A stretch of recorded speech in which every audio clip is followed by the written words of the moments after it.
dedicating yourself to your spiritual path and to the community and following the institutionalized religion, whereas the left-hand path tends to be more individualized, see what you really dislike in others and what you tend to judge in others.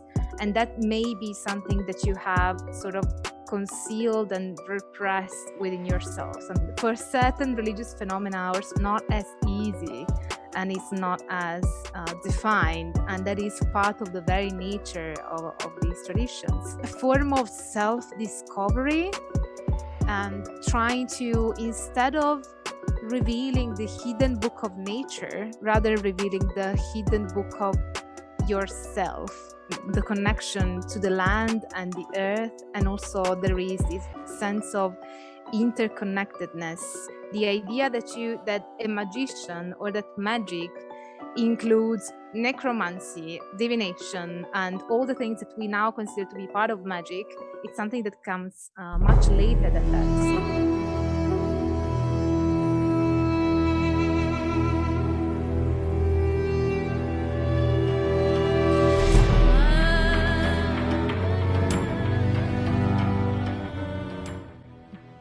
Welcome to Gnostic Informant, and today, probably the most special guest I've had yet. Honestly, Angela Symposium, Dr. Angela. I love your channel. It's an honor for me to have you on right now. I'm stoked right now. You can tell I'm stoked. But thanks for coming on. Thank you so much for inviting me. I'm really happy to be here and to, help in any way I can. Yeah, I love going to experts and getting actual research knowledge about this stuff, because you can't get anything better than this. And so right off the bat, I'm gonna have to ask you, what is the definition, a quick definition of paganism, shamanism, witchcraft? How do they differ? What are those? Yeah, as you know, since you mentioned my channel, I'm a scholar. And I work at university and I study witchcraft and paganism and these kind of matters. And so being part of the academic field that does research, active research on these contemporary phenomena, I am very aware that these are contentious terms still. And I think that part of their fluidity, the difficulty that we find as scholars to define these terms, I'd say that this difficulty is also an identifier, we may say, of these religious phenomena, because they are so fluid and malleable and elude, in a way, being pinpointed down to a very stark and narrow definition. Right. But that premised, I'd say that there are certain ways of understanding these religious phenomena. And as for paganism, I'd say that paganism is an umbrella term that defines earth-based religions that tend to include both the divine feminine and the divine masculine. And also they have an ethic based on the individual ethics and the individual responsibility. It's not like you have an external deity or an external entity that is going to say, if you do this, you're going to a bad place or to a good place. Right. But it's more based on the individual responsibility and on the connection to the land and the earth. And also there is this sense of interconnectedness among the different things. That's why it's so often pagans in their rituals will call upon the four elements and the sun and the moon. There is, and also the celebration of the solstices and equinoxes and the seasons. So the celebrating seasonality is also a way of reconnecting. It's like sort of acknowledging that there is a connection between the seasons that happen within us and the seasons that occur outside of us. And once you celebrate and reconnect with that, in a way you are celebrating you, but also reconnecting. So I'd say that this is also another important aspect in paganism. As for shamanism, that's another difficult term to define. Up until, I guess, 50 years ago, 60 years ago, scholars would lean towards identifying shamanism as the practice of contacting the spirits, and the spirit world that was practiced was first identified in Siberia, in one specific region of Siberia, which is the Tungusic region. But now most scholars, including me, I argue that that is a bit outdated as a way of looking at shamanism. Ooh, Because hot take. yeah, well, I'm not the only one, so it's not that controversial now. Sure. I think that it is controversial to those who are not in the field, and so perhaps they, you know, the kind of material that they have access to is still a bit, you know, from 10 or 20 years ago. But I'd say that one thing that is important to notice about shamanism is that since the very inception of the term, this was applied by Russian ethnographers from the 19th century to call and define a movement that was not called or identified by the locals. So it has always been a superimposed term. So when people say, you know, shamanism can only be the one from Siberia because that's where it comes from. No, it's a made up label by Western ethnographers who it's like people call Hinduism like that's a Western term, and they said, oh, we're just Brahmins, we just do yoga like that. We just, in the West, we like to label stuff. I don't know what it is, but is that sort of like a parallel there? I wouldn't say it's a parallel, but you are correct in saying that the Hindu traditions, you know, the term Hinduism is also a Western concept and a Western superimposition in terms of labeling. I think that this perhaps stems from out of the Enlightenment and the, you know, that whole culture of encyclopedic knowledge and wanting to define everything and having a grasp. Because when you give something a label and a term, it feels like you have some sort of control over it, and also you feel like you know it better. You can sort of pinpoint the boundaries, where it ends and when it starts. But for certain religious phenomena or spiritual phenomena or traditions, it's not as easy and it's not as defined, and that is part of the very nature of these traditions. And yeah, I'd say that that goes for the Hindu traditions as well. But when it comes to shamanism, I'd say that there is indeed, I don't want to go too much into details, otherwise it would be 2 hours just talking about shamanism. Sure. But yeah, just to be brief, I'd say that shamanism is religious spiritual phenomena that sort of gathers two main branches: the transcultural form of shamanism, which focuses on techniques and is the one that is more popular in the West, like with core shamanism, and also the importation and reinterpretation of indigenous forms of shamanisms. And then indigenous shamanisms, which tend to be not only focused on the techniques, but also on the tradition, on the cultural belonging, on the rites of passage and the rites of initiations. Whereas the transcultural form of shamanism, as the term suggests, is transcultural. It's not linked necessarily to a culture. Once you have the technique, whether you practice it in Italy or in the UK, it's the same.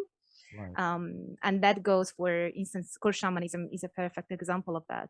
Sure. And as for witchcraft, witchcraft is perhaps even more difficult to define. I'd say the witchcraft is very linked to magic and the practice of magic. Sure. And how do we define the practice of magic? That's another matter altogether. But I would say that it is engaging with your surroundings and your reality in a non-conventional way, in a way that is not immediate to us. It's not just by using the five senses, but it is sort of challenging and exploring the extent to which we can experience and expand, you know, our consciousness and our experience. When people astral travel, it is a way of expanding the kind of experiences that you can have in your body and outside of your body. So witchcraft also entails use of herbs and gems. It really depends, but I'd say the practice of magic appears to be very central to witchcraft. That's fascinating. And one thing I noticed about all three of those that you just mentioned is they're not really as dogmatic as you would get in a particular religion. They're more focused on the experiences and techniques, like you said. And I know in the West, one of the more popular techniques, and correct me if I'm wrong, would be like ayahuasca use, ceremonies like that. You know anything about that? Or? Yeah, it is something that is very common for Westerners to try. Even when it comes to shamanism. Shortcuts in the West. We just want the quick, yes. We want to get right to the point.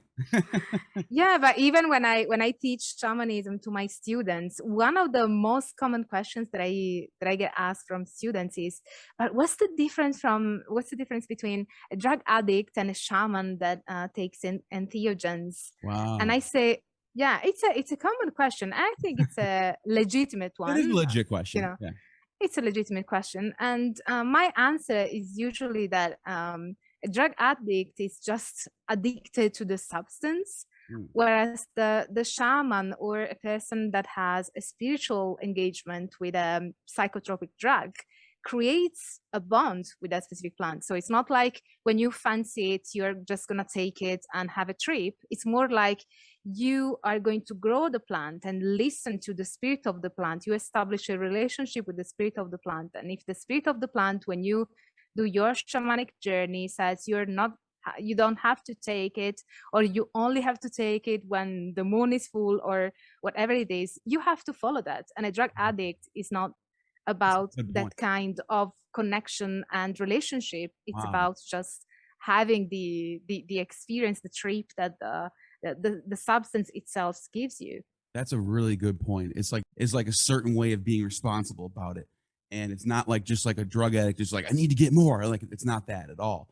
And not only that, on top of all that, I know from reading a lot of articles and books that people actually have experiences where they get off drugs from ayahuasca experiences and DMT experiences, that it actually gives them a spiritual awakening, an understanding, a realization that they never had before, where it somehow fills a gap inside them and they no longer want those hard drugs like heroin and cocaine. Yeah, it is fascinating. And you can really tell how, you know, when you come from the outside of a certain practice or a certain tradition, certain aspects tend to be overemphasized and misinterpreted. Right. It's all about the substance, even though for, the indigenous shamans, it's not like that at all. It's all about the relationship that you create with the spirit of the plant, and the act of intaking it is just, it's a small part in a very long relationship. Yeah. So what is like the left-hand path? It's something that gets tossed around in these conversations. Yeah, I do have a video on my YouTube channel on the left-hand path. And it kind of comes from the tantric tradition and has been, well, I'd say that there's a lot of influence. In fact, I was talking about this with a scholar from from Sweden at the conference of the European Association for the Study of Religions. We were talking about the influence that the Eastern world, has had on Western historicism. Sure. And indeed, that is very evident, like when you have the establishment of the of theosophy and the Golden Dawn, and then other forms of ceremonial magic that have been absolutely essential in the development of even non-ceremonial forms of magic in the contemporary Western world. You do have very strong influence of from Eastern philosophy, and you can see this in the idea of the left-hand path as opposed to the right-hand path. And those who talk about the left hand, you know, you find more often people that say, I practice the left hand path, but you won't really find people claiming that they are following the right hand path. It seems to be less common. It seems to be less common because ideally this comes from an interpretation of tantric tradition, a Western interpretation of tantric traditions, and the idea of the Vama Marga, which is the left hand path. Yeah,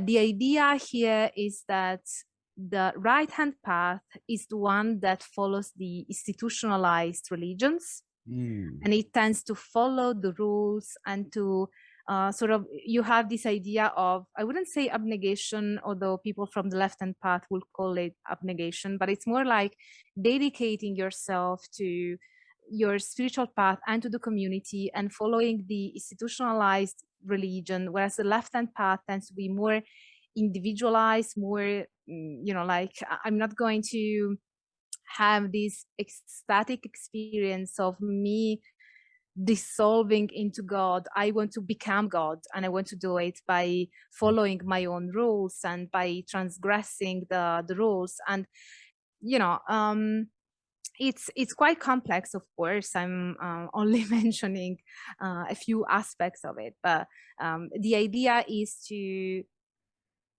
I'd say that the main aim in the left-hand path seems to be a process of self-deification, like becoming a living God.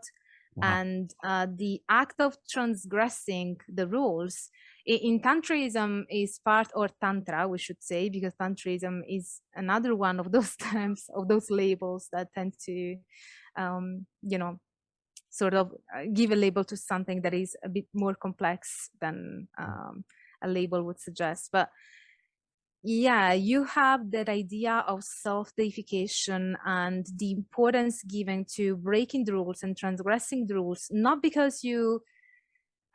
necessarily really because you just want to do your own thing and you are anarchic by nature, but it is more because certain transgressions can be used as a spiritual tool. And this is something that has permeated other traditions in magic, like even chaos magic in Western Esotericism, that idea that transgressing certain rules, but you know, in that case, it's not just transgressing because you want to do your own thing. It's more like you could even transgress something that you despise. Like if there is a specific thing that you really don't like and you really don't want to do, you should do it just to overcome that limitation. Right. And to challenge the things that you like or dislike, the things that you are repulsed by. So whereas in some cases in the West is interpreted just as, you know, I don't follow the rules because I'm just going to do whatever I want. But when used as a spiritual tool, it's more like, the idea is more transgressing the things, not only the things that society tells you to, but also the things that you tell yourself to. Like if there's something that you really don't like, why is that? So yeah, I don't want to create too many parallels, but it's a bit what people now doing with shadow work, when they look at the things that they despise in other and kind of challenge themselves. This comes from also a Jungian interpretation. I love Jung. Go ahead. Yeah. Sorry, this comes a bit from a Jungian interpretation that is, and at the moment there are lots of practitioners of witchcraft that do shadow work, and they mean, you know, sort of getting in contact with their shadow. And one of the easiest way to do so, according to practitioners, is to see what you really dislike in others and what you tend to judge in others. And that may be something that you have sort of concealed and repressed within yourself, something that you really don't want to see about yourself. And so, you know, seeing that in others upsets you a lot. And so here I'm trying to sort of explain a bit better what transgression in the left-hand path is, in terms that meaning that it's not just doing whatever you want, but sort of challenging certain, even self-given rules, right? And because you're trying to overcome And what you're saying is so fascinating. And my audience is there's a lot of Bible nerds in my audience. Oh. And what you're saying actually lines up with Jesus of Nazareth when he would say things like, "Oh, the kingdom of heaven is within you," and then he would say, and he was constantly, they would say he's breaking the law, but what he was doing was he was showing that the law was sort of allegorized, and he would, it was almost like they actually said he was a magician in the Talmud, and I wonder if there's a connection there. I'm not an expert in Christianity, but I taught a course at my university on the Bible, which obviously being taught by me became all about witchcraft and demons and Satan. But what I analyzed was the idea of the narratives within the Bible. I didn't, sort of compare and contrast between the Talmud and the New Testament. But when it comes to the New Testament, I also have a video on whether Jesus can be considered a magician. And in this sense, I'd say that the concept of magician comes later. So it's like, sort of, the difference between eisegesis and exegesis. So when you do eisegesis, you are sort of applying your own understanding instead of understanding the words in their own context and according to their own time and their own culture. It's a bit like doing eisegesis because the concept of a magician as somebody who does lots of different things that we now consider to be part of the wider category of magic comes much later than that. I mean, turning water into wine sounds like magic to me. Yeah, it sounds like magic. It's not, but the thing is that the concept of magic as encompassing all of these things is a later concept. It's not something that they had at the time. True, yeah. So you would have the idea of an extraordinary event, which is turning water into wine or resurrecting that person and all these kind of things. But the idea that a magician or that magic includes necromancy, divination, and all the things that we now consider to be part of magic, it's something that comes much later than that. Gotcha. So that's what I mean. So it's like when you call somebody a magician, you are implying that that person is able to do a number of things that in the past, at the time of the New Testament, were considered separate endeavors. They were not lumped together, not yet at least. Yeah, that makes a lot of sense. Yeah. And so that brings me to the next thing is you got these like fringe cults, basically. They're not as dogmatic as religions are, but like, for example, the Theosophical Society, the Key of Solomon, Alister Crowley. Where did they all play into this? Crowley and Theosophy, they all have, I say that culturally, they come from the French interpretation of, but not only the French interpretations, but yeah, it was a slow evolution, historical evolution, where you have these sort of, you see these movements arising, and they tend to be quite syncretic. They sort of include different aspects from different religious traditions that they perceive to be mystical or containing some occult and esoteric knowledge. Yeah. So there was a lot of this concept of like in 18th century France, even with the tarot and how they got interpreted, and with the idea of hermetic philosophy and this sense that there are correspondences that link things together, that kind of created, and that stems also, I say that there is a very strong philosophical grounding for this concept in the Renaissance. So it's really in the Renaissance where you have this concept of the correspondences that you see this concept flourish. and then it developed over time, and then it got to a point where they were trying to read the hidden book of nature and understand the hidden correspondences and how they could manipulate and shape reality by leveraging on these hidden laws of nature. And they were trying to understand this by sourcing from different esoteric and mystical traditions, because that began, you start to see this idea of perennialism. Perennialism is this idea that across history and across different traditions and religions, you have one truth that has been conveyed in different shapes and different forms and different institutionalized traditions, but the core message is always the same. And once you remove all of those, more superficial, they would say, aspects, you can allow truth to emerge.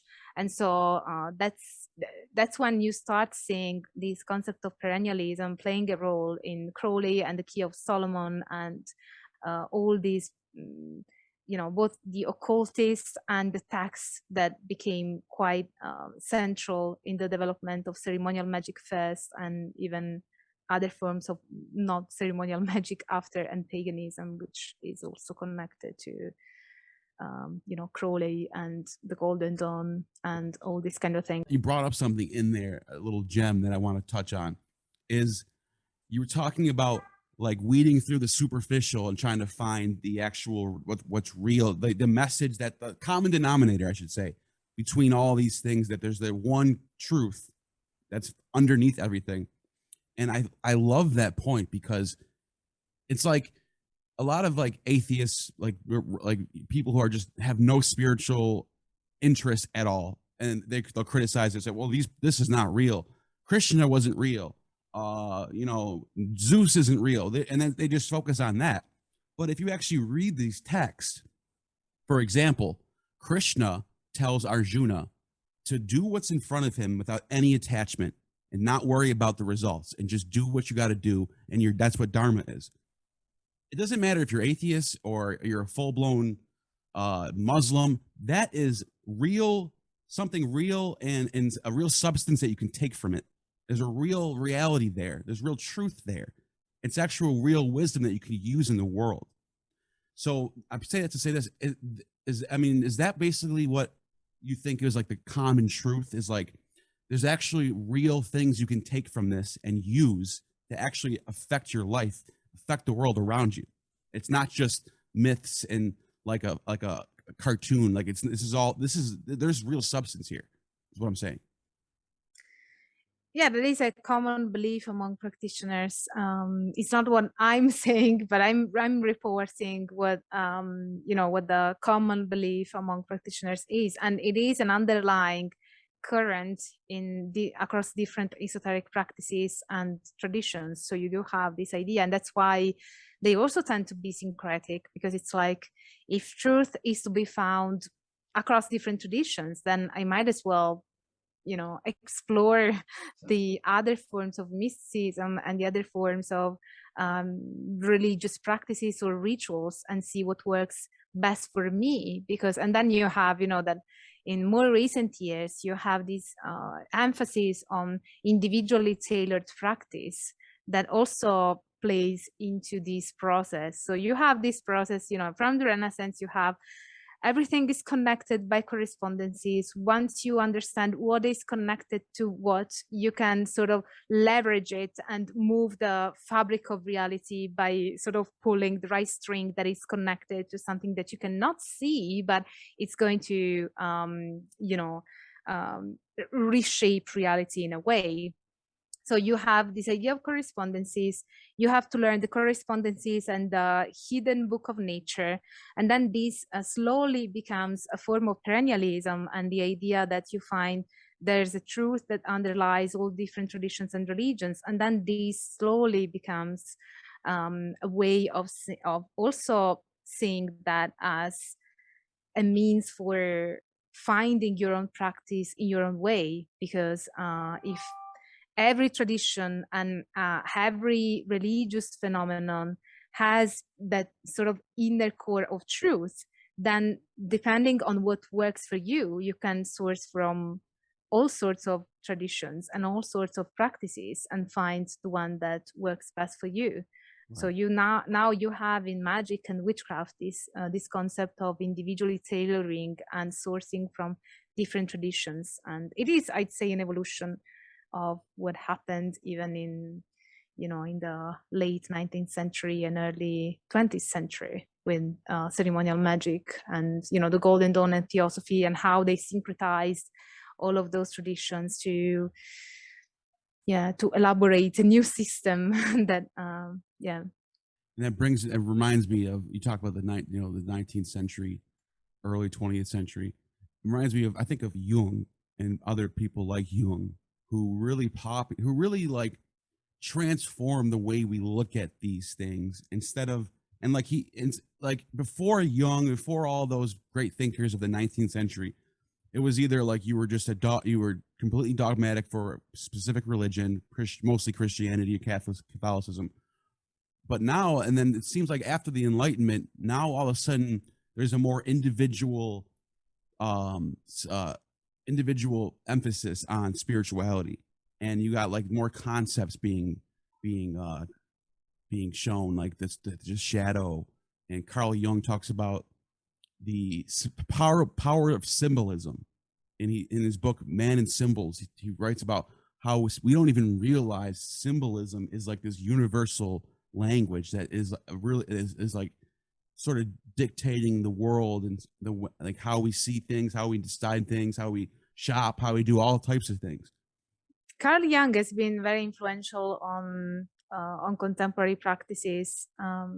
I saw that specifically with pagans, but that is not obviously something that only pagans do. But there are many aspects of the Jungian psychology, and of course the interpretation that practitioners made of Jungian psychology. Like certain core elements are the idea of the collective unconscious.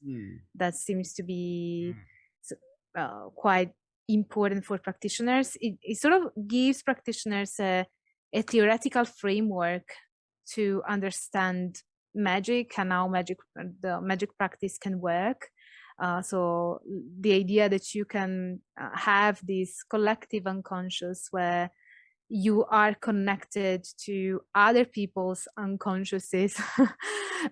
It's also something that allows people to better understand that things like, or to, provides a frame to explain perhaps astral travel and other forms of practice. But also you have the idea of the shadow, which I mentioned earlier. And one of the very impactful concept that you find in Jung, and that has been interpreted by contemporary magic practitioners, is the idea of the archetypes. Of course, you also have the idea of symbols and the importance of symbolism, but I'd say that the idea of archetypes has been more influential, and that is because it created a difference between what is called hard polytheism and soft polytheism in the scholarly literature. So now with the idea of the archetypes, people who work with certain deities can either interpret those deities or see those deities as ontologically existent.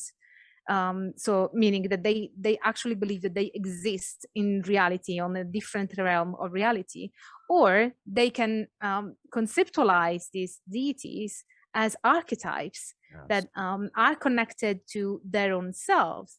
So it's like if I work with the deity Eros, I'm kind of invoking the archetype of passion and passionate love and things that are within me and outside of me, and it's something that is part of the human experience, but I'm working with that archetype to allow it to manifest in my reality and in the reality of others. So this gives a very impactful frame for practitioners to interpret and understand what they do and how they do things. So I did find, even in my field work, that there are lots of pagans that have this concept of deities, and to a certain extent, it may also make polytheism more acceptable in our contemporary society, because this psychologizing of polytheism and also magic practices is helpful to some people to, not being judged too harshly. Yeah. And that's so fascinating about these archetypes. Is like when you encounter, if you know the archetypes, for example, the archetype of the mother, there's archetype of like the evil tempter, you know what I'm saying? And you find these archetypes across the board in different areas, different cultures. And when you know them and you can identify them, you know how to deal with them. So I guess and I'm not a psychologist or a psychiatrist, so I'm not, this is not my territory, but I would guess that they use these to understand people. They get certain people come in that need certain help with certain things. They can identify these archetypes within themselves, within the outside of the world, like you said, inside and outside, and they can figure out how to deal with these situations. So there's real like substance that comes from knowing these archetypes. You can actually get stuff out of that. Yeah, and I'd say that human beings tend to be creators of meaning. You see that, even when people don't really know why they did something, because perhaps they have a certain condition, they will make up stories to explain why they did something that they genuinely had no idea why they did. So there is this construction of narratives that appears to be quite prevalent for us. The importance to, so it's like, it's not sufficient to experience something. You have to create a story around it. Otherwise, it's like you haven't experienced anything at all. And so the way you construct that narrative, is also going to shape, in a way, yourself and how you position yourself in the world. That is so true. Like you get a lot of people who have an experience, whether it's doesn't matter what their experience is, religious experience or just a regular day-to-day shopping. They went shopping and met somebody, and a lot of times they'll tell the story to somebody and they'll over emphasize things that didn't really happen, but they sort of just throw, and they don't even, it's like you don't even realize they're doing it. It's just like automatic. Like you said, we like to put these narratives in there, and I don't know what do you think that is? Why do we do that? It's really strange. It's really fascinating, actually. Yeah, I think that not even neurobiologists know exactly, but I know that, for instance, even when people have diseases such as Alzheimer and they do something and they genuinely don't know why they did it or how they went to, what happened, they will construct a narrative when they are still able to do so, even when it is completely false and fabricated. But yeah, it seems that our brain works through narratives. Here I'm speculating, of course, I'm not talking out of peer-reviewed research as I usually do on my channel, but my speculation would be that it might be because, and here I'm borrowing from Buddhism, it might be because the way we understand the world is filtered by language, and language works by creating narratives. So you need to have a subject, a verb, and an object. And so by the very fact that we need to construct a sentence in a certain way, you are already creating a story. And there's no way for us to experience the words other than that. Because especially when we explain it, we need language to do so. And when you have to use language to explain things, you are inevitably going to emphasize certain things and not others.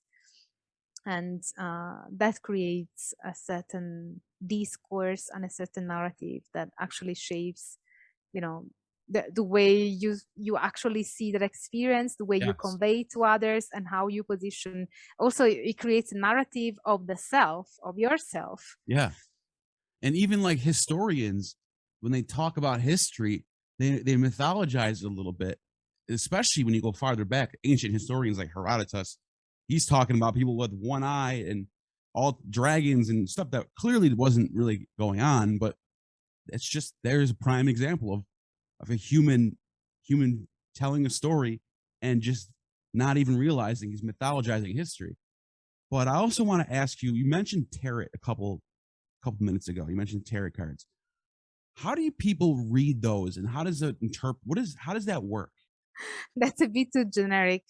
The tarot cards seem to be very important for those who practice magic, and it's not just because, well, of course, the main function of tarot cards is divination, but that's not limited to that now.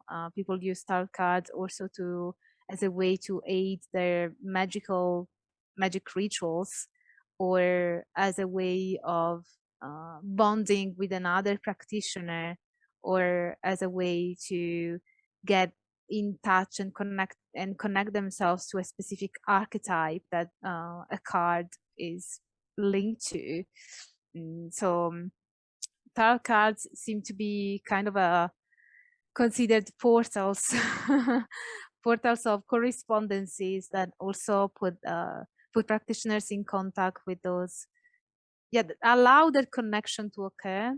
Connection is one of those terms that I really like to when it comes to describe magic and magic practice, because I really think that perhaps the two key terms are connection and experience.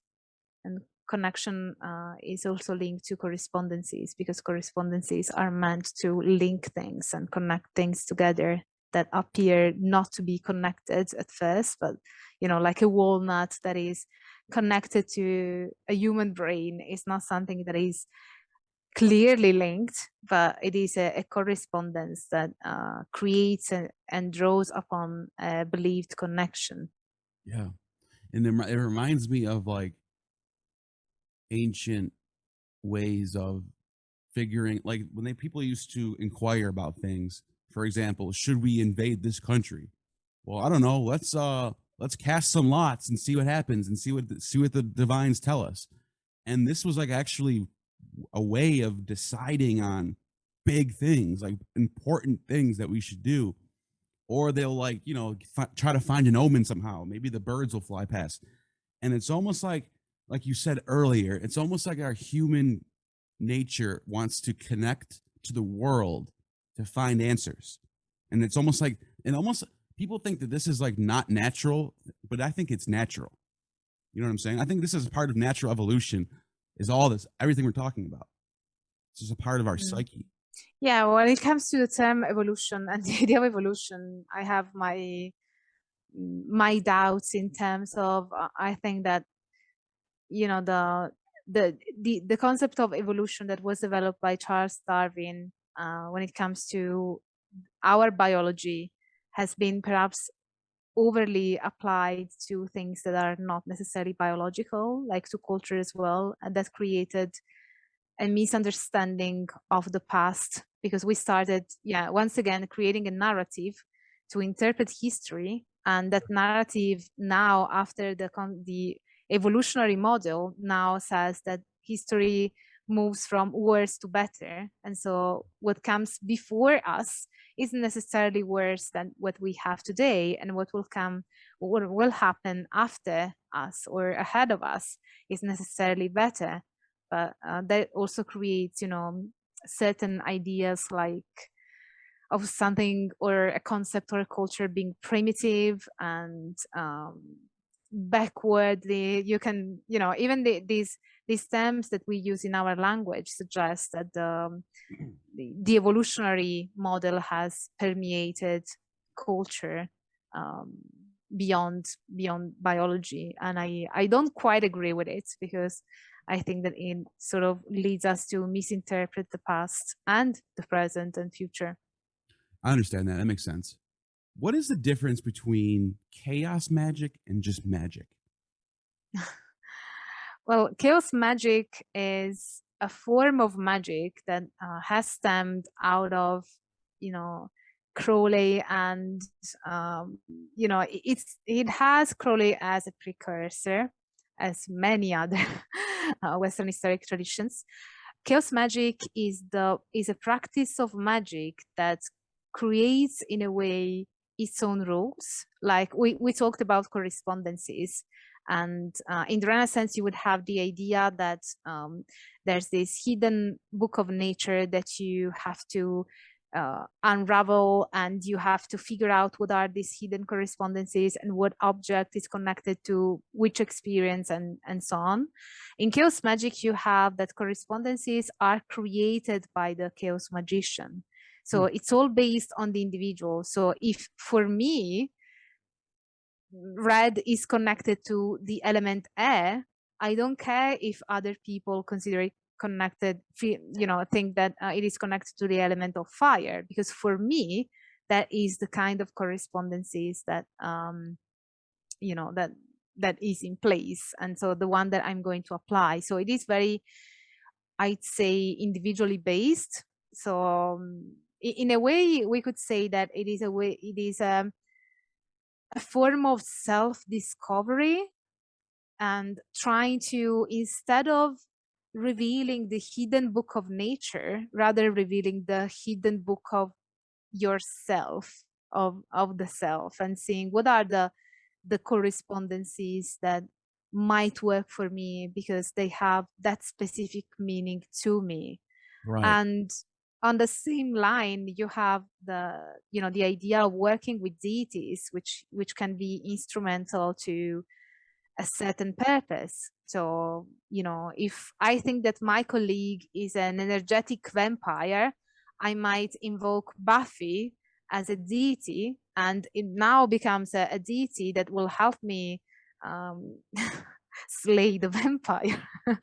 So there is this kind of myth creating based on personal experience and things that are meaningful to the magician. And there is also this creation of even ad hoc deities for a specific purpose. And in some cases, the chaos magician won't even believe that they are actual deities, but the very concept of deity can be instrumental. So it's more individualized than collectivized magic, and chaos would be more individual, right? Or no? Yeah, chaos magician can also work together, and in that case, the center will be the group beyond the self. But it tends to be, there tends to be a tailoring of the practice that goes beyond. There are certain elements of the tradition, like the very idea of correspondences and deities, is obviously drawn from other traditions. It's not like they are demolishing everything, but they are trying to go straight to what works and try to avoid, ritualisms which they consider unnecessary. Yeah. And also they try to challenge the principle of non-contradiction. And yeah, it's an interesting tradition. I should make more videos on it. That would be great. I would love to watch that. By the way, before I get to the last question, you mentioned a few times the heathen book of nature. What exactly is that? That's a concept that was very popular in the Renaissance, especially in Renaissance Italy. But it's the idea that there are laws in nature that will allow you to reshape reality. And these laws are hidden. They are not evident to us. So this was interpreted both in terms of we still need, the tools to investigate this scientifically, but also in the sense that there are esoteric, hidden, not only because we are not able yet to investigate them, but also hidden because they are hermetic. They need to be uncovered on a higher level, not just because we need, scientific tools, but also because we need to develop a certain way of looking at nature and at the world, so that we can unravel what is, what these hidden laws are. And the concept there was that once you understand what the laws of nature and what the book of nature says, then you are a magician. You can practice magic because you know how to navigate that Yeah. and how to leverage those rules. Okay, so the final question I wanted to ask is the big kahuna. Everyone, there's so many different people talking about this. What is Satanism? Satanism is complex. All religious phenomena tend to be complex, especially those that lack a strong institutionalized core or a central dogma. I'd say that Satanism is connected to the figure of Satan as the adversarial figure in the Bible and in the Christian belief system. But you have different forms of Satanism. You have an atheistic form of Satanism that, you know, in a way uses Satan as an adversarial role to society and as a way to challenge certain dominant rules that we have in society, or to challenge the status quo and to allow for people to sort of have a better grasp on themselves that goes beyond what society tells them to believe. Right. And then you have a theistic form of Satanism that entails the worship of Satan, but that also takes many different forms. And so those are two different things. The first one you mentioned, where you're trying to actually, you know, do something with it, like it's like more of a philosophy.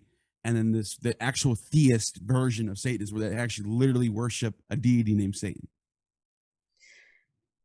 Yeah, well, if you ask me, I think that both have a religious element, to be honest. Sure. And even when you look at LaVeyan Satanism, you can see that you know, the Satanic Bible has a lot of magical elements from the Goetia and ceremonial magic. And so I think as a scholar that there are religious elements even in, you know, in both forms of Satanism. However, I would also argue that atheism in general has religious elements. Sure. I think that I think that there are, you know, there's always a religious side to anything that can be called a belief. Yes. Because when it has to do with something that goes beyond the physical interactions and it goes into a more metaphysical meaning that goes beyond the physical interpretations of things, then I would argue that you do have a religious component to that. Even you know, insisting that there is no God is a religious statement. And people can be just as dogmatic for that as they could be for any particular religion, you know? Yeah, definitely. I think that Satanism is extremely fascinating. I'm gonna research it further because next year I will deliver a paper at the conference of on the study of Western Historicism at the University of Cork in Ireland. Yeah, and I will be investigating Satanism further. And also there is a form of spiritual Satanism. And obviously my fieldwork is in Italy, so that's what that's my reference, my cultural reference. Nice. And yeah, you do have forms of Satanism that also include elements from paganism. So in some cases, they would also, you know, celebrate the 8 festivals that have been popularized by Wicca and that now are celebrated by lots of pagans, even those who do not identify as Wiccans. And you see that there are also some Satanists that include those as part of their, you know, festivals, the celebrations that they consider to be sacred throughout the year. Wow, that's so fascinating. And I'm going to keep my eyes open for that paper and for your videos that are coming up about the subject, because you're just really good at explaining this. You have a lot of knowledge. So once again, anyone that's watching, go subscribe to Angela Symposium. Dr. Angela, thank you so much for coming on. This has been my pleasure. Thank you so much for inviting me. It was a lovely conversation. Yes, it was. All right, everybody. Catch you later.